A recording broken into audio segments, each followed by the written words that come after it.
বগুড়া থেকে ৫ শতাধিক বাসে করে ঢাকার উদ্দেশ্যে রওনা করবেন বিএনপি নেতাকর্মীরা। যোগ দিবেন তারেক রহমানের সংবর্ধনা অনুষ্ঠানে।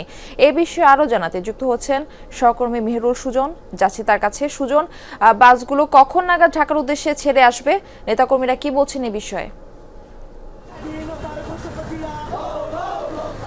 মারফি, এই মুহূর্তে আমরা রয়েছি বগুড়া শহরের পুলিশ লাইন্স এলাকায় এবং সকাল থেকেই কিন্তু মারফি তারেক রহমানকে বরণ করবার জন্য বগুড়ার যারা নেতাকর্মী রয়েছেন বিএনপির তারা কিন্তু এখান থেকে রওনা দিচ্ছেন।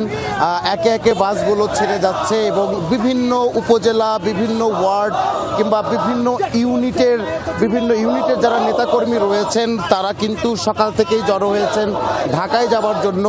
এবং জেলা বিএনপির নেতারা আমাদেরকে যেটি জানিয়েছেন, ৫০০টিরও বেশি বাসে করে নেতাকর্মীরা কিন্তু যেতে শুরু করেছেন আজকে একদম ভোরবেলা থেকেই। এবং এই মুহূর্তে আমরা দেখছি যে বগুড়ার এই এলাকাতে অর্থাৎ বগুড়া শহরের শেষ প্রান্তে এসে এখানে কিন্তু প্রচুর বাস দাঁড়িয়ে রয়েছে এবং নেতাকর্মীরা কিন্তু বেশ উচ্ছ্বসিত, উদ্বেলিত। কারণ প্রায় ১৮ বছর পর তাদের দলের যিনি ভারপ্রাপ্ত চেয়ারম্যান, যিনি এই বগুড়ার মানুষ, তিনি দেশে ফিরছেন প্রায় ১৮ বছর পরে। এই আনন্দ আসলে নেতাকর্মীরা ভাষায় প্রকাশ করতে পারছেন না। অনেকের সঙ্গে আমরা কথা বলছিলাম, তারা বলছিলেন দীর্ঘ প্রায় ১.৫ যুগ ধরে তারা অপেক্ষা করছেন তাদের প্রিয় নেতার বাংলাদেশে আগমনের। সেই দিনটি অবশেষে চলে এসেছে। আগামীকাল ২৫ ডিসেম্বর বিএনপির ভারপ্রাপ্ত চেয়ারম্যান তারেক রহমান বাংলাদেশে আসবেন।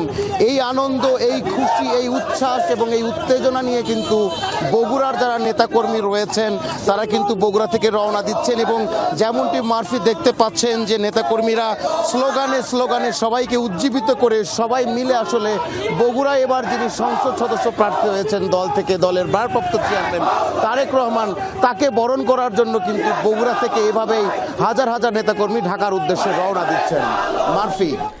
সুজন, ধন্যবাদ আপনাকে আমাদের সঙ্গে যুক্ত হওয়ার জন্য।